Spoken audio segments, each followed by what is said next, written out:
Hello, everybody. Welcome, welcome, welcome to the birthday show. It's just me today, and hopefully, some people will join in too. And it is my 60th birthday. I was actually born 3 minutes ago, 60 years and 3 minutes ago. And it's also the birthday of the real 50 over 50. Um, it actually turned 1 year old in March, and I was not able to do any kind of celebration around that because I was dealing with Afib. So I'm feeling better now. And the person I was supposed to interview today canceled a short while ago. And I figured, why not just have a party and celebrate a new decade for me and a new year for the 50 over 50. And it's been a year. I want to talk about how it started, and I woke up on February 17th, 2023, and I was listening to Mika Brzezinski talk about one of her conferences that she does with Forbes, and it was the 30 over 50 conference in Abu Dhabi. So it was like, combining women in their 30s and women in their 50s and beyond to kind of like learn from each other. And as I'm listening to this and I'm seeing who her guests are and who are the speakers, I'm thinking about all the women that I know that are doing things that are incredible and nobody knows about them, but they're showing up every single day. They're doing the work, they're helping people, they're changing lives, they're making an impact, they're doing all of these things. And, you know, people, I mean, I'm all about celebrating anybody that's doing good work, but I just felt like they were missing like this whole segment of the population. And I just started to do some keyword research, and all of the results were about hair and makeup and all of these things. And it wasn't really about the substance, and it wasn't about the substance of how we kind of get pushed to the side. We start to become invisible. People are. Society kind of pushes us away, tells us, sit down, be a good girl. And you know what? I don't want to, and you don't want to. And I know you don't, because I've had 57 interviews in the past year and hosted 7 panels. And I've spoken to countless women over the age of 50, and we don't want to sit down and shut up. So we're not going to do it. And so I'll just fast track. I started this. I made a list of 50 people, women that I know that were doing great work in the world, and not enough people knew about them. And then I asked, what if I interviewed you? What if we just started sharing our stories? And we did that. The first interview, I believe, was March 15th last year. And we now have 105 women in this group, and we have interviews booked all the way into February 2025. Yesterday, 2 people booked interviews in February. And we are going to keep telling our stories, and we're going to keep making noise, and we're going to keep supporting each other. And going forward collaboratively and helping each other grow and help more people. And this has been the most incredible experience of my life. Um, w- Now, I want to talk a little bit about turning 60.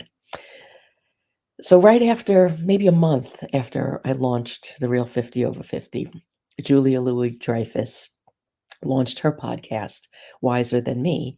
And what she said as an intro to the first podcast, which was with Jane Fonda, um, she said that she realized that we don't hear enough from older women, and we don't hear enough about the lives of older women. As women get older, they become less seen, less visible in a way that doesn't happen with men. We're ignoring the wisdom of half the population. Older women are made invisible by our culture. Fuck that bullshit. I'm quoting her exactly, but I'd say the same thing. I want to hear from older women. I want to know how they navigate aging and life from the front lines. And then in that first interview that she did with Jane Fonda, who inspired all of this, Jane talked about turning 60. It's the third act. It's where everything that happened in the first 2 acts makes sense. You cannot know how to go forward until you know where you've been. A life, and then she talked about conducting this life review.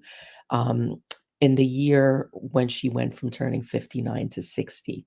So, she went through everything. She took apart all of these parts of her life, the things that she's done, her accomplishments, her regret, and she positioned herself for what she wanted her third act to be. And that's what I have done for the last 2 years, and I redesigned my business. I created this whole I mean, this is a movement. I created this, and it came from me stopping and from me saying, "Wait a minute. This is where I am right now is not where I wanna be." And, there's so many similarities between the conversations that we're having in this group and the conversations that are happening on Julia Louis Dreyfus's podcast. And there are other groups too. I'm being invited to be part of other groups of women over 50. We're just not done. We have so much more to give. We have so much wisdom.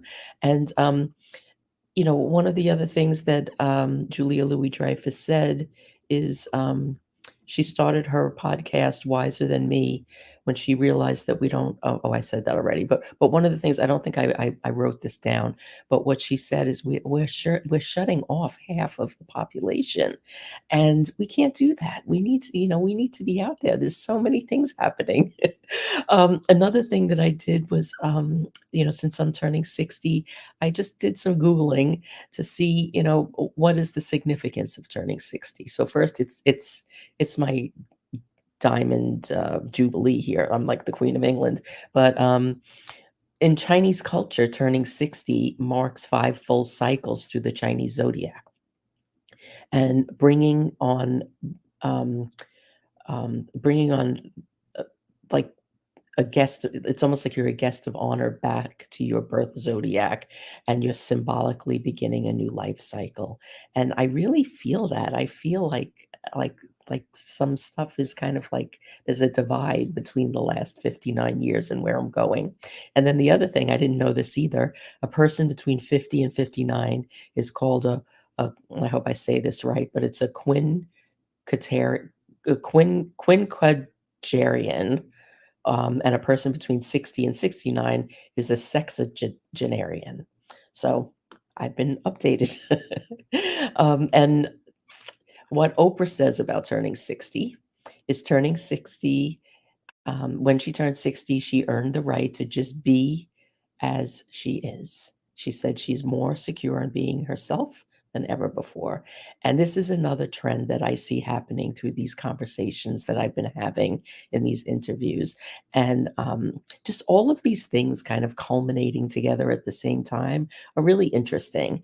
And, as we all know, there are no accidents. So, I just want to kind of like explore what this all means. And if anybody that's on live wants to hop on and have a conversation, just put send me a comment, and I'll send you the link to join us. But um, I don't know. I just felt like there's some significance here, and not just for me. It's not just about my birthday. I know that there are at least 10 other women in this group of 105 that are turning 60 this year, and there's something to this. One of the things that I also noticed through hosting these interviews is women over 60 are happier. They're just like they're more settled in that, like, um, no BS in my life mode. And I started to think like being in your 50s is almost like the third like the next level of being a teenager. Like you're kind of trying on the different things, and you're doing these different um you know you know trying to fill the extra space that you have in your life, because we don't always like for so many years we gave away our time, and we gave away um um our space to take care of other people. And now, like, as they start to dwindle, they die, they go away to school, get a divorce, jobs change, things happen, and you have more space. So I think like we start in our 50s, we just start to try different things on and see, oh, I like this, I don't like this. And you don't have to ask anybody. You don't have to like get anybody's opinion. You don't have to get anybody's permission. And for many of us, that's the first time that we actually can do that. And it's really amazing. And from like what I'm gleaning from these conversations is, the women in their 60s and beyond, have kind of, like, refined that, and they know what they want, and they're more settled into that, I can reclaim, I can do what I want, I can be who I want, and it doesn't really matter. So it's a really nice place to be. Now somebody is showing up as a LinkedIn user and wrote, "I'm happy to share with you. I think you wanna come on live with me, but I don't know what your name is." So if you can just post a comment with your name, I can give you a link to share and pop on. Oh, you know what I'm gonna do? Because this will be easier. I'm just gonna grab the link, and I'm gonna put it in the comments, and if you can grab it and pop on, I'll let you in. Okay, I put the link in the comments. Okay, Diane, I love this. She's saying happier, more robust, risk-taking, adventuring, compassionate, creative, shape-shifting, traveling, breathing, storytelling. Um, yeah, all of those things. Okay, Giselle, I put the link in the comments. If what I'll do also is, let me see if I could do this without messing anything up. I'll put it in an instant message on LinkedIn in case you don't see it there.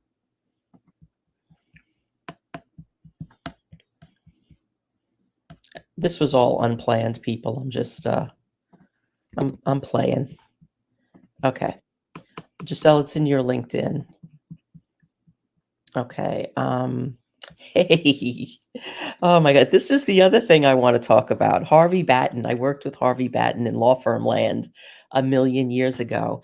And another thing that's happening today is the law firm where Harvey and I both worked for a really long time has been acquired by another law firm. So it's gone, which is crazy. The law firm's been around for 150 years. Oh my goodness, Harvey, I hope you're doing well, and thank you for popping in. Um, uh, let's see. Giselle, look in your LinkedIn instant messages. I sent you the link there. You should have it. Anybody else want to pop on? We can get a couple of people up here. And let's see. Rita is saying she is 100% reconnecting to the woman she was in her late 20s and 30s.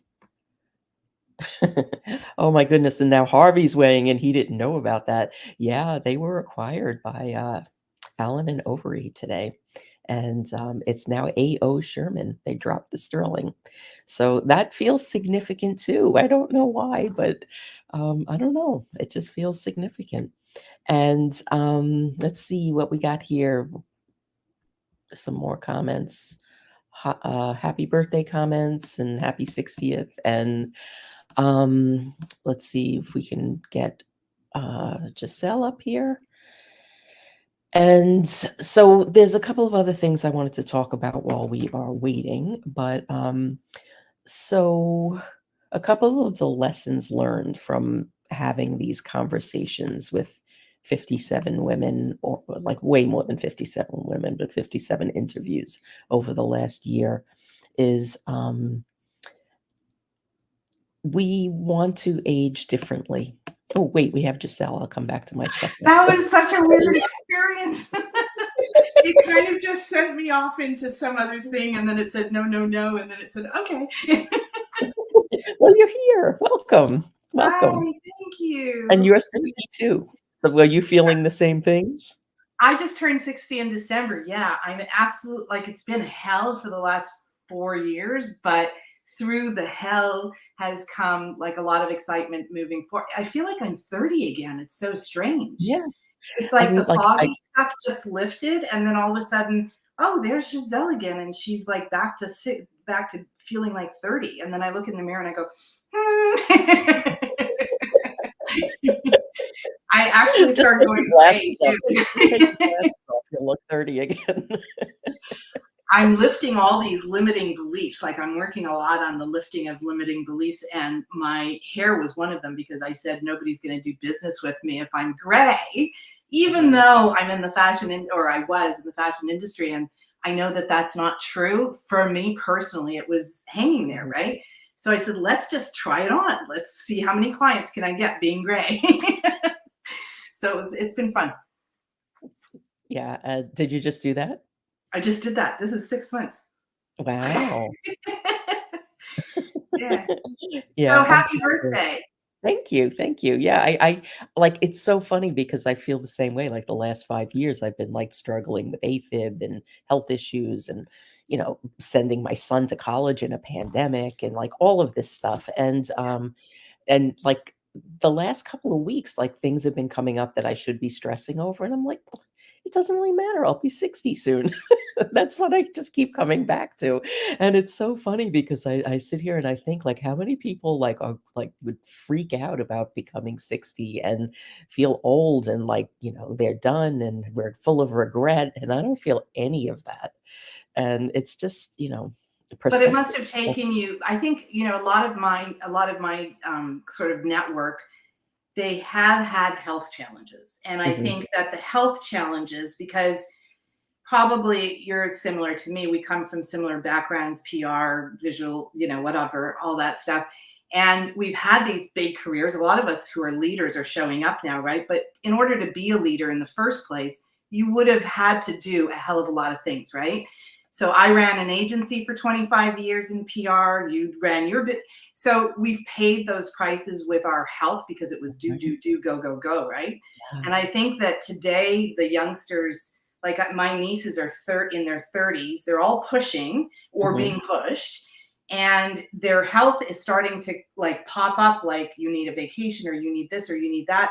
And I'm saying to them, be careful, because I have a thyroid, I have Hashimoto's as a result of stress as well. And it's a huge price to pay later, like yeah, huge. And it hit me as I was going into my 50s. So I had Hashimoto's and menopause, and it was mhm, just like one big foggy brain going on, right? yeah, And getting through that is not easy. yeah, So it's kind of like now I'm on the other side of it because I've handled my thyroid and I've gotten clear on that. But the health has been probably the number one factors of most of my clients. yeah, Most of the women that I work with have had yeah, some kind of an issue because they're strong women and they've paid the price with their health. yeah. I have experienced that as well with the conversations and interviews that I've been That's having, such a shame and because it yeah. really takes your self-esteem away too. Well, it does because, you're just limited in what you could do, and, I think that that's why it's such a big deal that the law firm that I worked at for 17 years has been acquired today. Oh, yeah, there you go. I left a lot I think I left pieces of my heart on the hallways of that institution. But the fact that it's a 150-year-old institution, I mean, that made me feel a little powerful. Oh my gosh. So you were upholding this whole business? Oh my gosh. No, it was a major global law firm with thousands of employees, The but stress. I worked really hard there, and I did things that, you know, that most people don't do. Right. And, I worked, the average work week was 70 hours a week, and I did that for years. Yeah. It's not a way to operate. Yeah. And the only reason I left was my son was 4, and he was getting ready for school, and, I needed to be closer to home, and I Mm, needed to I realized I'd never see him, and that's when I quit and I started my business in 2006. right. Well, Um that's what I noticed, that the health thing is it takes a few years to. I have a friend who actually was sitting on the highway not knowing how to get home. Mhm, She just completely lost, her brain was gone, like total fog, and didn't know how to get home. And it was such an awakening. She was a big VP in corporation. And today she's, coming. I mean, I saw the potential of who she was long before she did. But thank God, she's a leader enough and she remembered herself enough to, I think if you were successful in doing what you were doing as a mentor or as somebody who was who had a good reputation, who had the, who was helpful with other people, who was always generous with time, which she was, which many of my clients are. Those people who have always led with their heart, you do get to go back there once you get over whatever thing. You do get to remember that, like your body remembers that energy of who you were, right? And it's just about, how can I find somebody that helps me to connect back with who I really am? Totally. And once you Totally. get that, which is part of the stuff that, I mean, I got it through, I'm getting it a lot through the spiritual part, because when I was in my 30s, I was very spiritual. And then as I reached 60, I'm very, but in between, it was a lot of doing and a Mhm. lot of disconnection from, kind of the essence of stuff. And I've just recently gone back and said, you know what? I think that what I've disconnected from is really myself and my spiritual part of me, who, Mhm. and I've always been accused of being woo woo. I don't know, Mhm. like there was always an element of it in there that led my life. And it's funny because now I'm going back to it. I'm going, oh yeah, that's who I am. Oh yeah, and every journal entry becomes a, oh yeah, there's another memory. And I'm getting excited and excited because she's coming back. It's like, Yeah. oh my God. And I hope that that's what you experience too, because 60, Oh, and not just yeah, me, not just me. I mean, in all of these conversations, and brilliant. the thing is people talk about reinvention. Yes, It's not reinvention. yes, it's remembering. It's remembering, and it's I, reclaiming those parts of yourself that you, like, literally, like, "Here, let me just extract this from my body and give this to you just because you're standing there," you know? And we are conditioned, I think, also, like, in the time and space where we were raised, we were conditioned to do that. yeah, I think now we don't condition our daughters to do those things. no, But when we were young, I mean, like, we were basically being raised to be somebody's wife and somebody's mother, and, what's that? That's caregiving. That's, "Let me train you to take care of other people and forget about yourself," and, um at this stage, we're kind of remembering what those parts are when we have the space to actually do that, when we're not going at 400 miles an hour, yeah. and Have you it's have you slowed down? Like, have you taken the time to go within a lot? Do you yeah, find that you? Yeah. Okay. yeah, and I've done a lot of healing work too. Okay. Within this community, there are a ton of, like, incredible healers, Oh yeah. Okay. really skilled, and not just skilled, but, people that are called to do this Yeah. work, Yeah. Yeah. Yeah. Yeah. 'cause there's a difference between learning the techniques and having a calling. Yes. Yes. So we're all stepping into our calling now. We're all stepping into our genius. Okay, now Harvey's chiming in again, and when we get men here, we have to listen to them, okay? So, Always. he's saying, "No, don't stay here," but, I'm gonna just go put my cat out because she's gonna okay, disturb us. alright. So Harvey's saying that when we reach our 50s and 60s, we should have started to listen to our bodies and started to take better care of ourselves. We have a better idea of the world we live in and the space that we occupy in. Amen, Harvey. I knew I liked you 30 years ago. Thank you. Thank you for chiming in. Um, Anybody else wanna join us on here? Because 'Cause we're having fun. And Giselle and I just connected, like, I don't know, a day or 2 ago. You I've been watching the show. I come in, I sort of miss them, and then I see them, and I've loved what you're doing. And because I'm feeling better and better, I'm also making a huge effort to get more and more visible myself, because I'm a Mhm, behind the scenes girl. I'm a PR girl. So you're in my, when I grew up doing PR for, I was in the lifestyle industry, you didn't see and you didn't hear the PR person. okay. No, Right? they were So like we were the ghosts. background. Nobody would, I never got a referral from clients. I got referrals from the media. I didn't get referrals from clients because clients didn't want Mhm, other clients to know about me, right? So yeah, it's kind of like I came up with a word the other day. I was doing some meditation and some journaling, and the word that came up for me was stifled. ooh, And it's ooh, been a long time that I've been stifled, and because I'm an open person and generally a mhm, very joyful person, but everything that I do is so quiet. I had a client for 4 years now doing a top-notch product that was patent pending that I couldn't say a word about. And all that kind of like, be quiet, don't talk, close your door, da, da, da, da, da, da, da.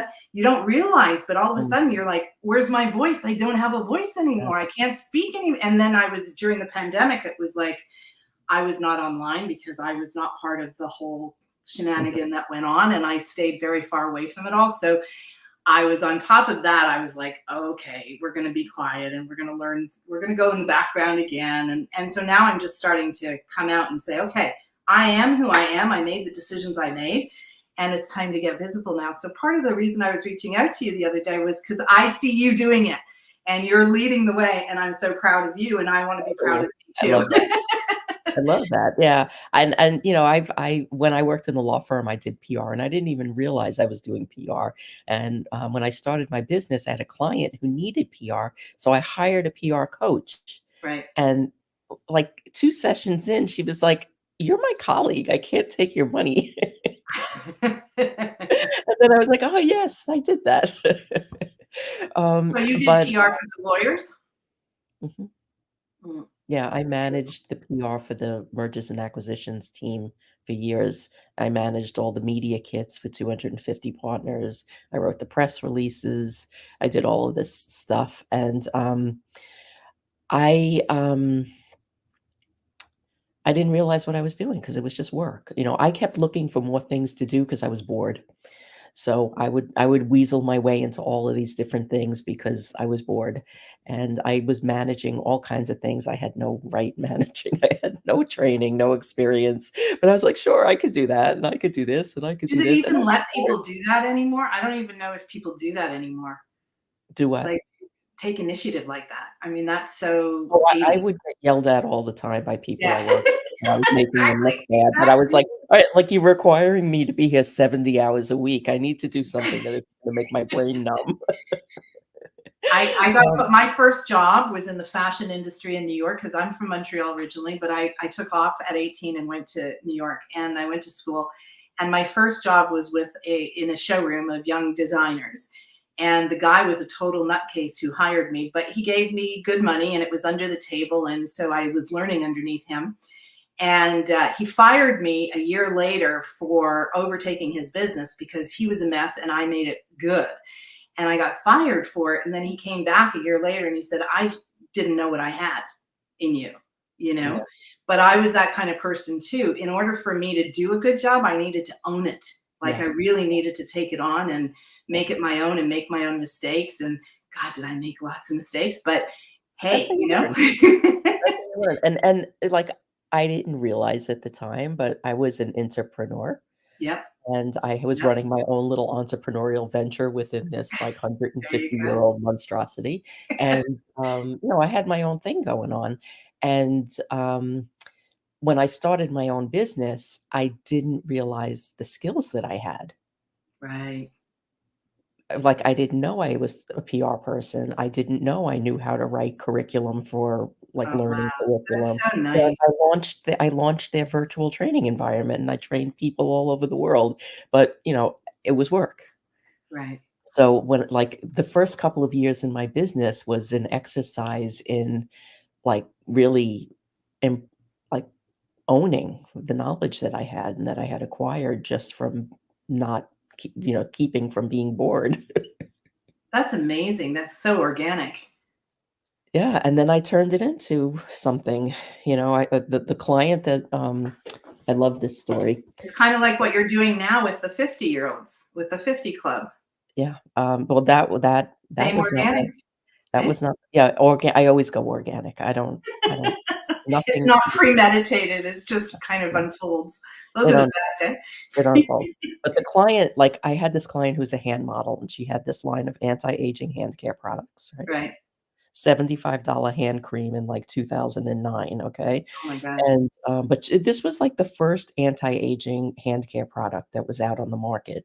Okay. Um, and, she was paying a PR firm in New York City $5,000 a month to get her into magazines. They got her into all the magazines, but they didn't know how to use social media.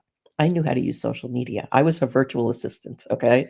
I Okay. knew how to use social media. So they were trying to get me to teach them social media so she could pay them more money. So I turned that around and I went to her and I was like, "You know what? Why don't you fire the PR firm? pay me some more money because you're paying me like a couple of $100 a month. I said, "And we'll take all the good PR that they got you, and then we will recycle it into other things." And we sold $100,000 worth of hand cream in 8 months. Wow. Wow. And that's when I put together the pieces for my business. That's why this is always on my desk. I I combined the content, SEO, social media, and PR, and really good customer service. And I created a system that I still use to this day. so what is your thought on advertorial versus editorial? Well, editorial all the way. Really? Because Yeah. I was just approached by the Top 100 magazine, and I looked at it and I said, this is really interesting what you're doing. It's basically, advertorial, and they have a very very successful platform now, and a lot of the media have started, charging. And so I stopped my agency because I had a client that was doing advertising separately to me, and he hired me to do the launch of his product. And I did the launch. I had 9 editorials scheduled to come out over. It was a barbecue product, and so we were heading into summer, and I had 9 editorials coming out in all these publications for home and summer.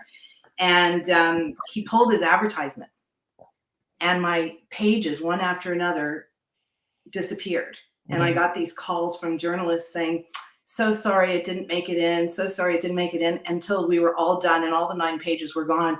And then I looked at him and I said, I have a feeling that we have like this disconnect between Um, you and something that's gone on here. And we found out that it was him pulling his advertising. And I felt so bad. I gave him back some of his money. I gave him back some of his money. And I said, I can't do this for you, obviously, because they're attached now. yeah. And so I stopped doing PR because I didn't love the media aspect of that anymore. I got turned off royally, and I couldn't promise. I felt out of integrity. I couldn't promise my reputation could bring him in anything. Yeah. Yeah. The industry's all changing, everything's changing. And, I really believe that the way forward is through your own stories and really zeroing in on your audience, knowing your audience, and serving your audience because we could all be our own media platform. Well, we should be. Yeah. And we don't, most of us don't need to reach millions of people. Right. And, when you can get clear on that and your audience and your story and your messaging, what do you really need? Right. How many people do you really need to connect with and build it from there? And that's what I help people do. And like going through this whole process that I've gone through in the last couple of years of like reaching this third point of my life, this third cycle, um, that's all become very clear in my own story, in my own experience, and how I've helped others do this for like the last 15 years. And Wow. yeah, it's been very And it's so needed now. I mean, this is the very, time. This is uh, the time when everybody needs, both your skills and mine, yeah, and just really helping people come out of their shells and out from behind the desk and start, bringing their talents and gifts to the, just packaging them up and putting yeah. them out there. We Yeah. need help doing that. And It's you're inspiring me to do it. So I you. thank you in advance. I didn't know you in person, but I do thank you for that, because that's definitely when I looked at you and I said, I wonder who's doing something, anybody to inspire me to come out. And LinkedIn. It's interesting that you're doing it on LinkedIn.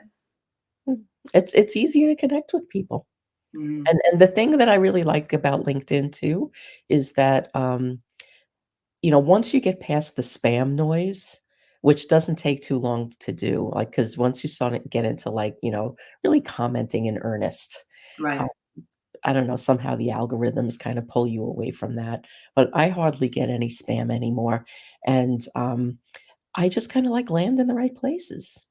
And, I use commenting as a strategy. And, I don't post a lot. Most of what I post about is this. It's not even my business. And, I just seem to be finding the right people, which is it's really nice. And introductions too. Like when I started the Real 50 Over 50, it was all um, people I knew personally. right. and then they introduced me to other people. There's only been a handful of people that have joined this little community, that were not either somebody that I already knew or somebody that I was introduced to. So, it's really tight-knit and it's really organic, and, um So when you do these lives, you do them weekly, right? mhm.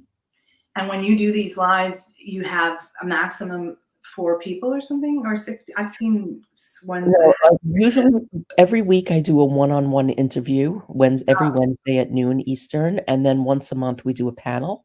oh, it's the panel that I've seen. Okay. Yeah, yeah, once a month we do a panel based on a topic, and then what I've done is now that's become my content plan, whatever the topic of the month Yeah, is.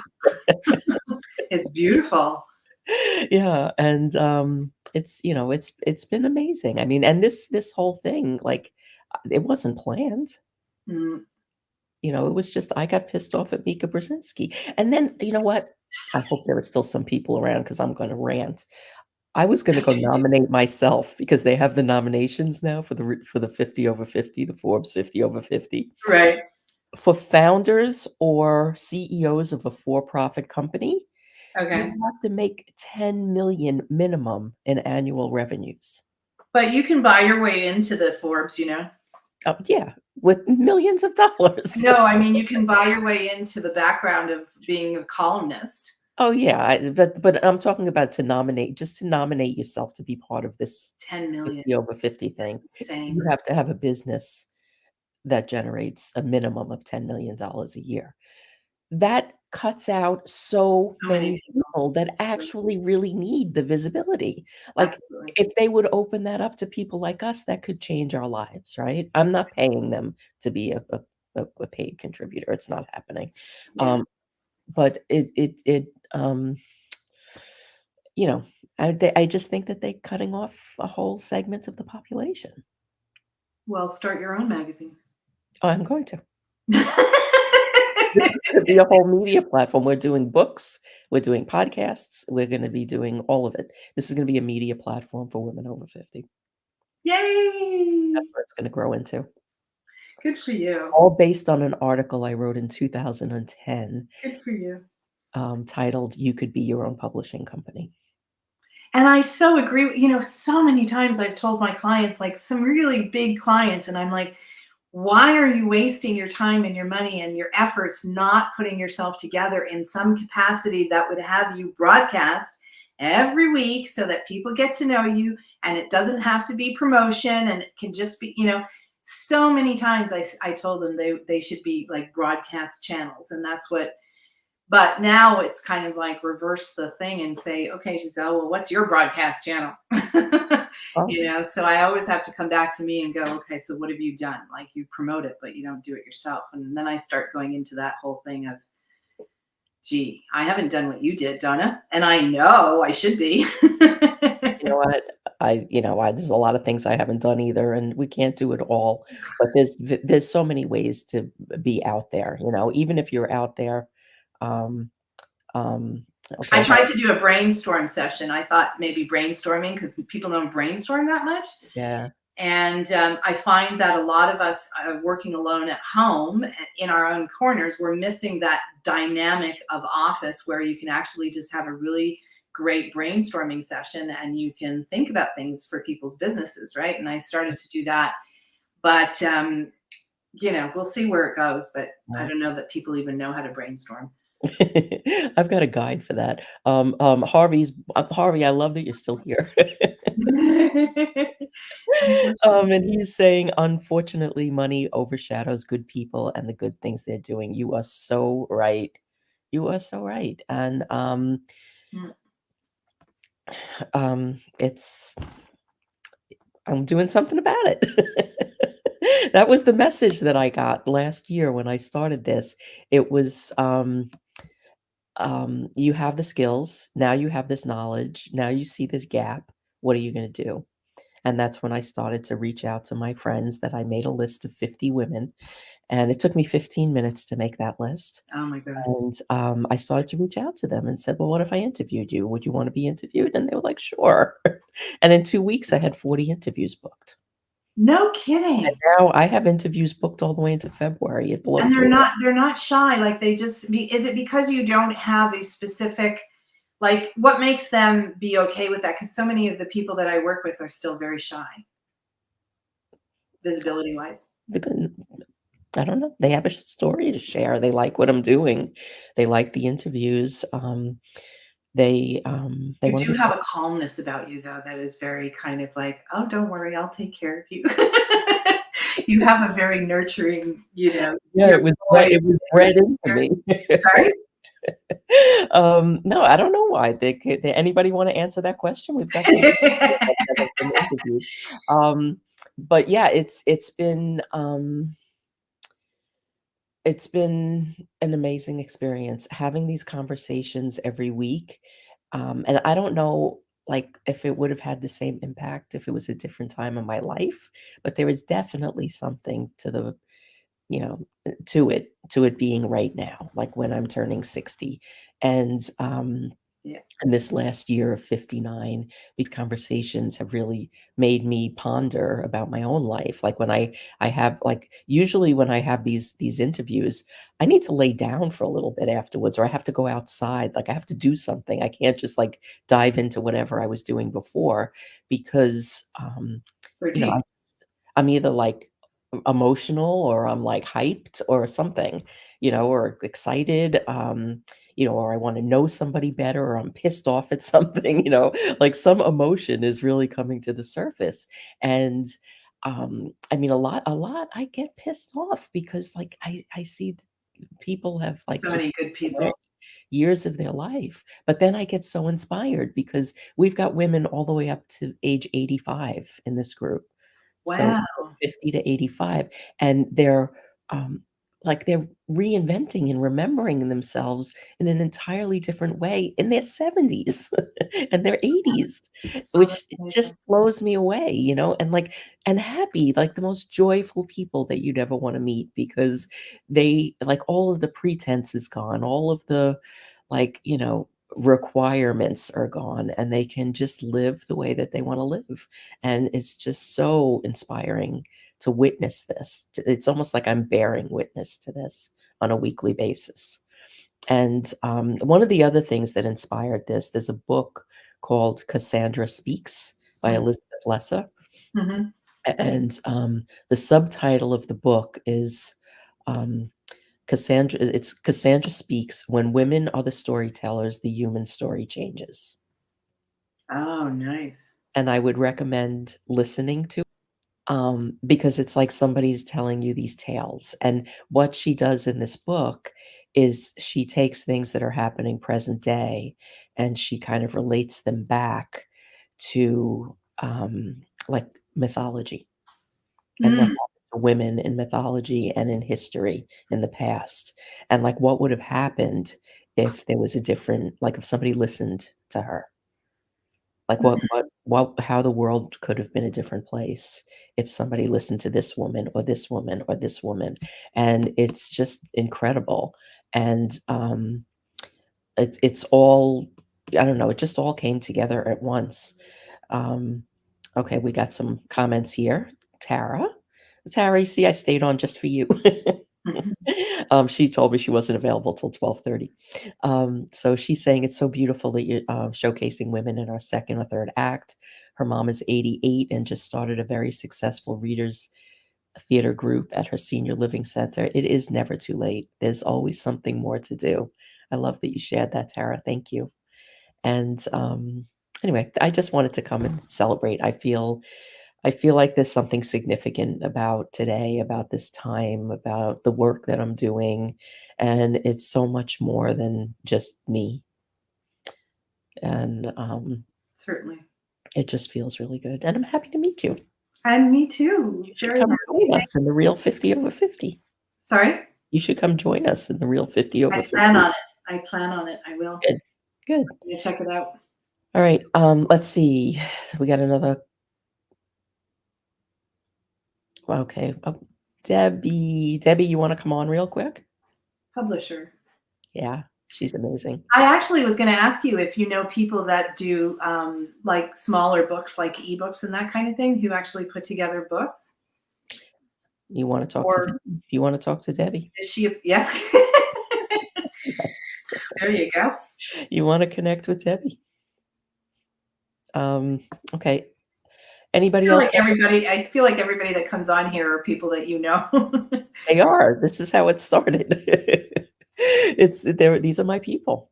Um, yeah, Deborah, she is kind of like our unofficial okay, okay, all right. Uh, Debbie's Don't coming. get lost. You're going to be pushed over into another place like I did. Okay. Debbie, I just put the link in the chat. You can just click and join me. Stream. Um, but yeah, she's got her own publishing company, like an independent publishing company, hybrid type thing. She does all kinds of things. She's my go-to person for book publishing and a lovely, lovely, lovely woman. I'll introduce you as soon as she comes on. So this is kind of like what I wanted this to be. I didn't want it to be Do like, you have a glass of champagne? I was going to bring you a glass of champagne, but then I didn't. I had to open a whole bottle, and I thought, no, I'm not going to do that. tea is good. There In you go. my today I will manifest some cool ass shit mug. There you are. Where are Okay. you located, actually? I'm in New York. Hold on one sec. Yeah. Debbie, I'm gonna put it in LinkedIn in a message for you.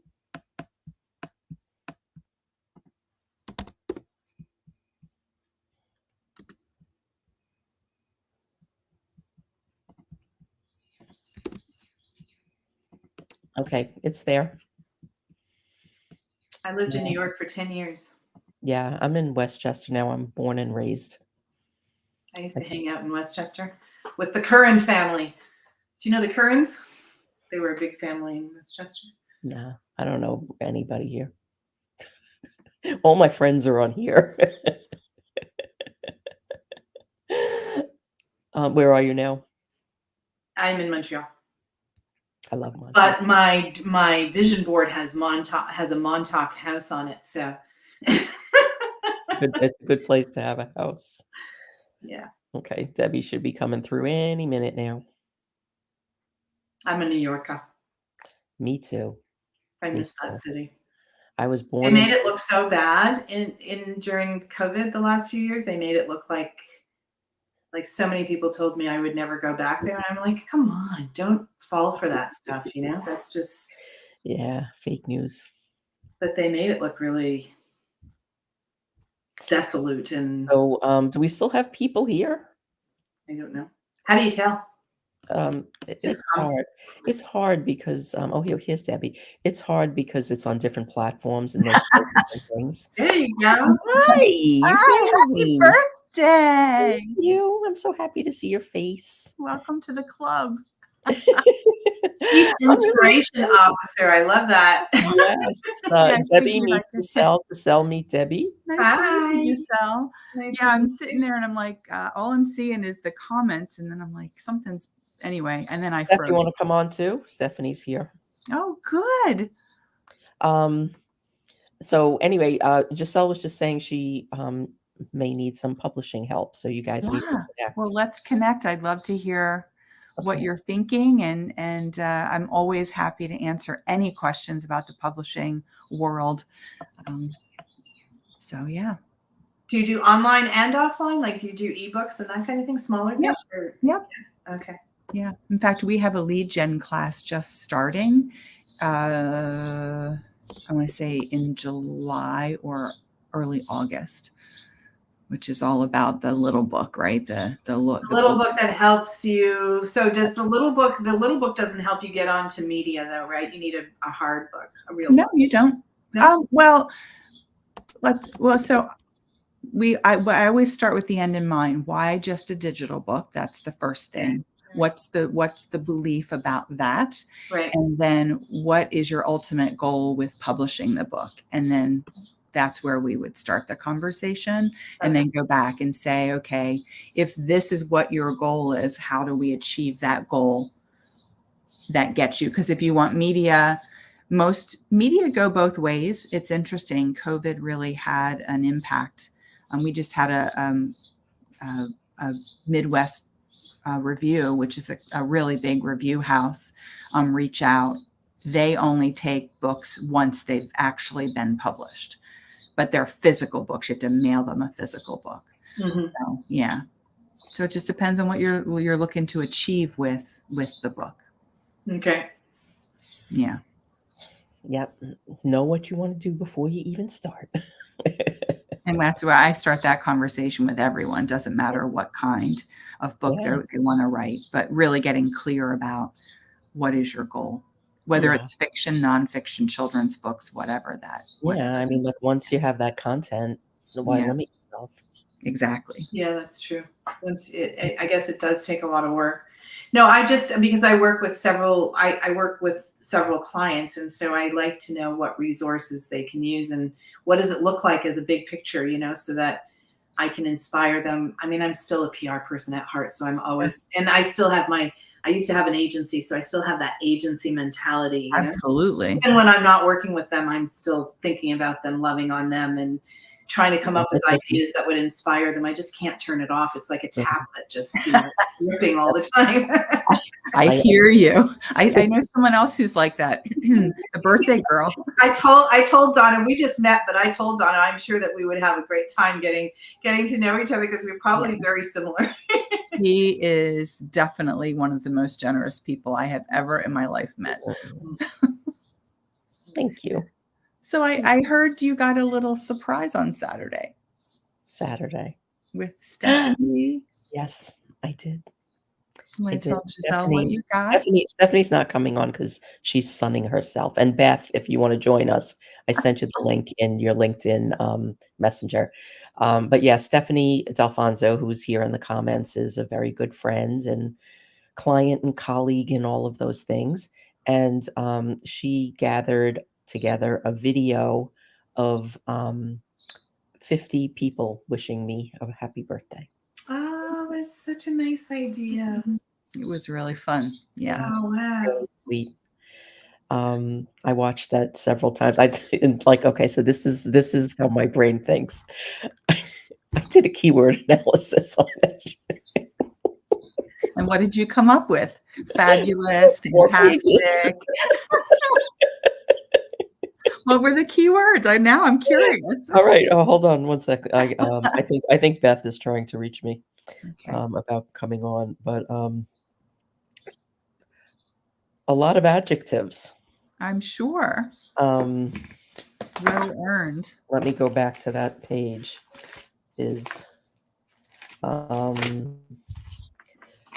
Okay. I'm just gonna do a few, but see if I could read my own handwriting here. Knows everything. Generous, wise, smart, techie, calm, kind, collective. Shows up completely. Willingness, risk, warmth, connector with no motives. Joy, attention, inspiration, gives back. And it keeps going. Oh, Beth is here. Yay, more people. That's brilliant. Hey, Beth. Hey, everybody. Hey, birthday girl. How are you? I'm good.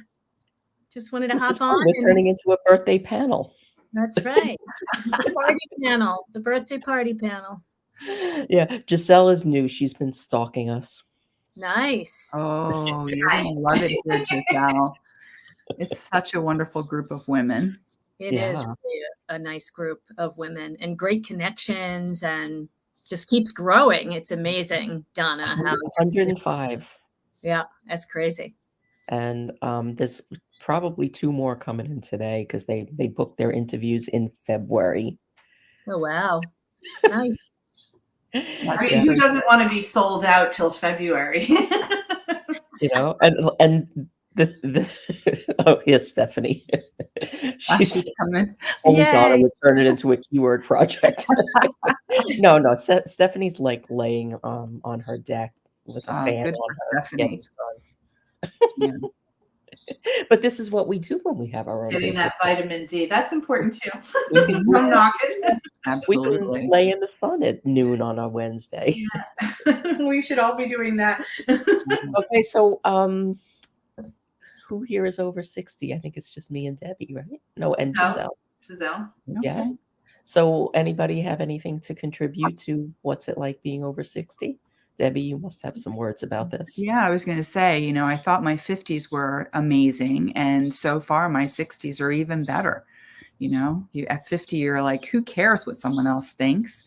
I'm doing this. And at 60, you're like, we can all do this together. Like, I feel like there's this whole nother level of let's lock arms as women and really lift each other up however we can. Yeah. That's my experience anyway. And how That's deep are exactly you? that's a really well put. You know, like that's really the feeling. That's Yeah. really the feeling, and it's a very genuine feeling of just wanting to. And then you just need the platforms to do it, to somehow lock those arms, right? Yeah. And have the guts to come out and start speaking. That's been my problem. So Yeah. Yeah, you'll get over that. Yep. Absolutely. one of my great clients, one of my great clients, she came into my house to do a makeover. She does over 50 makeovers for women. She owns a model agency here in Montreal. And for 25 years, I've looked up to her because she was a real advocate. She was one of the first people that was inclusive of all size models. And so a real, you know, trailblazer and just a beautiful woman. And now she's doing makeovers for women over 50. And I helped her to brand a little bit and do her messaging on both businesses. And she came to my house to give me a sample of what that would be like, because I've never done that. And when she was here, she was saying, you know, you've been, and I was coaching her at the same time. I was doing all this stuff behind the scenes with her. And she said, you know, she's an NLP coach, and I didn't expect her to do my makeup and do the NLP on me. But she turned to me and she said, you know, you have to lead by example, Giselle. So I know that I need to step into my greatness, but what about you? And it was just like, what about the lipstick? You know, and I wanted to push it away. And then when she left, that stayed with me so strongly as just the one message that came out of the whole thing was like, how can I expect my clients to be their greatness if I'm not willing to show my greatness? And what does that mean for me next? And how am I going to express that? And how do I, because I was telling Donna, as PR people, we're usually in the background. Right. You know, in the 80s, a PR person was never the ham that they are today. And when they all started becoming, I was an agency owner. So when the younger generation of PR agency owners started to come out with their Prada and their this and their that, and they started looking more like better than their clients, I was like, oh my God, how can you do that? How, you know, you're not supposed to be the one that's shining. You're the one that's supposed to be putting your clients forward. And so it was a real kind of, you know, coming around in the thinking. And it's taken me a long time to realize that my leadership doesn't have to stay small. It can, you know, it can expand, and it needs to expand, because nobody is going to, I can't be the mentor of expansion if nobody is going to see me do it. Right. And so I know that we know that up here, but to fully embody it and then own it and then say, okay, what's my strategy for making it happen? That's been like, I'm my worst. I don't know if you guys are familiar with human design, but I'm a whatchamacallit, a projector. And so everything that I come from is outside. I don't see myself at all. I can't see myself at all. So I need to be told that kind of thing is missing, you know? And she was the first one to put up her hand and actually say, you know, you're missing, girl. Yeah. So it was a real, but listening, I find my listening is better lately. Bye, Steph. A lot. Thank you. Okay, she's leaving her sun break. Listening to you say that, Giselle, makes me think about how, you know, most of us who work for ourselves, we really want to serve ourselves, right? But our clients don't want to see someone who's equal in the same place. They want to see somebody who's been through the struggle, the process, to the other side of the success. And so we have to show up on the other side of the fence and then turn around and say, come on, it's good. Let's go. Yeah. And I would say not be too far ahead, because I Right. think when we get too, and I think that that's one of the things that really struck me early on in my entrepreneurial journey is I thought I needed to have all of the answers and have all of the things figured out. And then I started seeing other people who had gone too far ahead of where their clientele were, and you speak a different language because you've evolved beyond. And so just being that much further ahead and still discovering and still learning and still growing and still doing the thing is really, I think it's all incremental. Yeah, and what's like when I was like, oh, is I've really been going through this like, like reinvention process for the last 2 years, and through that period, I was like, I need more community. I really believe like the way forward is through collaboration, through community, not doing this alone. So I joined different, communities, and I was like trying them on to see how they fit, and none of them fit. And it was in the back of my head, like, well, I'm just weird, and I'm going to need my own community, and and it wasn't like this whole thing wasn't planned, but this community that just kind of organically formed around this idea that I had is exactly what I needed. Mm. And I know it's not just me. Well, I was going to say the fact that you have this many women actively involved says that we were all yearning for it. You just recognized it and took action. Mm. And thank goodness. Yeah. It wasn't optional. It was not my idea, and it wasn't optional. It started as a tap on the shoulder, and then it turned out to be a smack in the back of the head. And saying like, okay, so you got the idea, you got the skills, you got the knowledge, there's a need. What are you gonna do about it? Yeah. So I was like, I don't know. So for you ladies, what would you find is the struggle that you went through the most, if you even did struggle? I don't know what your businesses are. What is that's a spade? Oh, I'm a copywriter. Okay. So what would you say that your biggest challenges are these days in building? So I do think I'm an in-person type person. So I do think some of the struggle for me is building business over Zoom, although I do fully understand that then I'm getting to meet people from different places, which is also super cool. And you can, expand that way. This isn't what I've always done.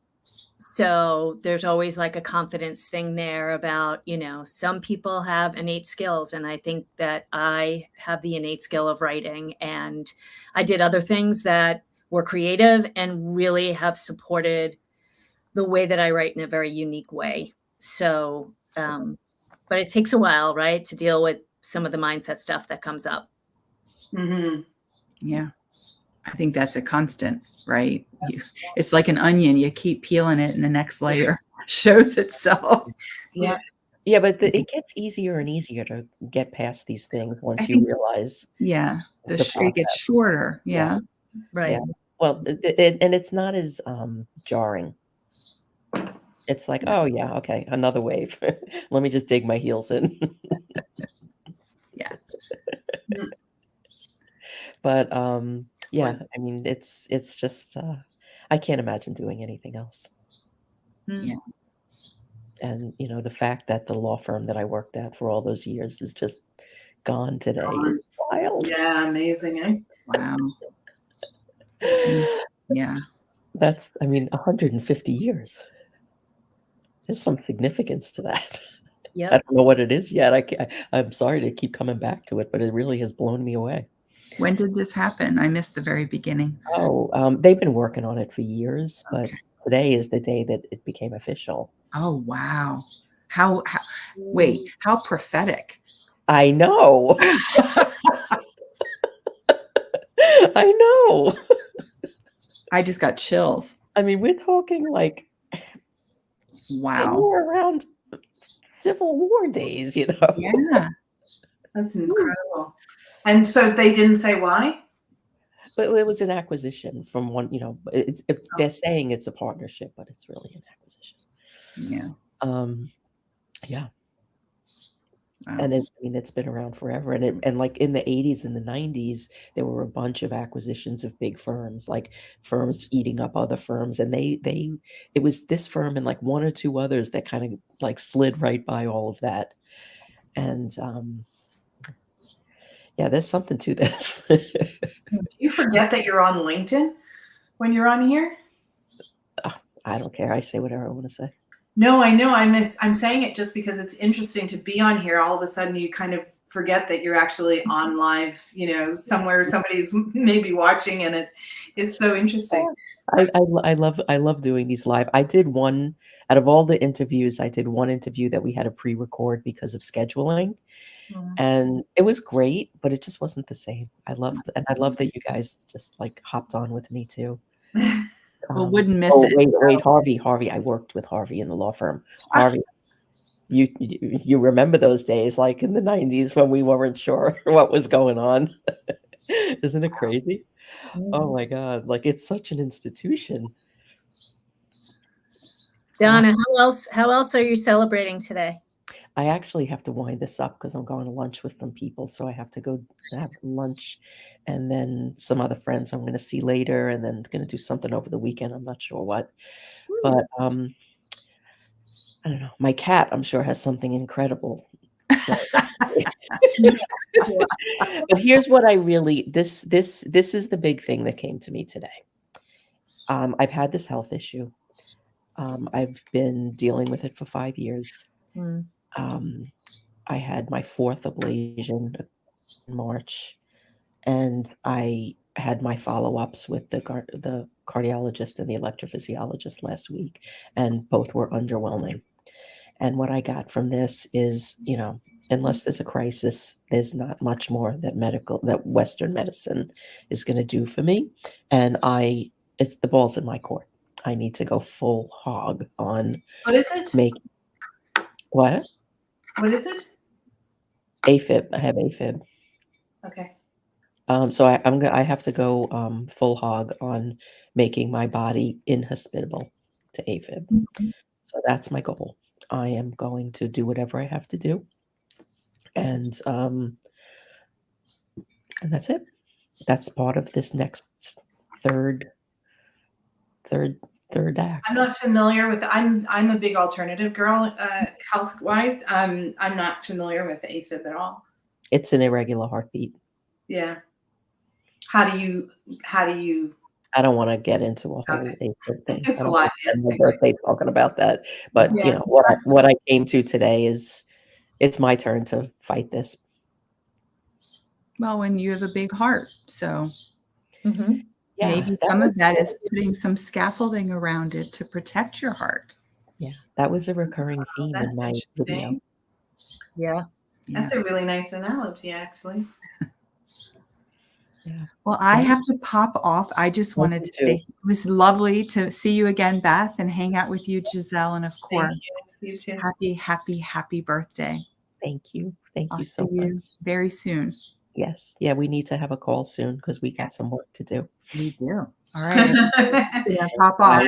All right. I got to run too. Giselle, it was lovely to meet you in virtual space. Yeah. And Beth, have a wonderful rest of your day. You too. It's always good to spend time with you. Thank you. And I just have to give a shout out to Harvey. Harvey, hanging in there with the ladies. Thank you. And thanks, Harvey. You too. I'd love to catch up one day. I'll send you a message. But bye. Have a great May 1st. It's also like a pagan holiday because, like, when else would I be born? Enjoy.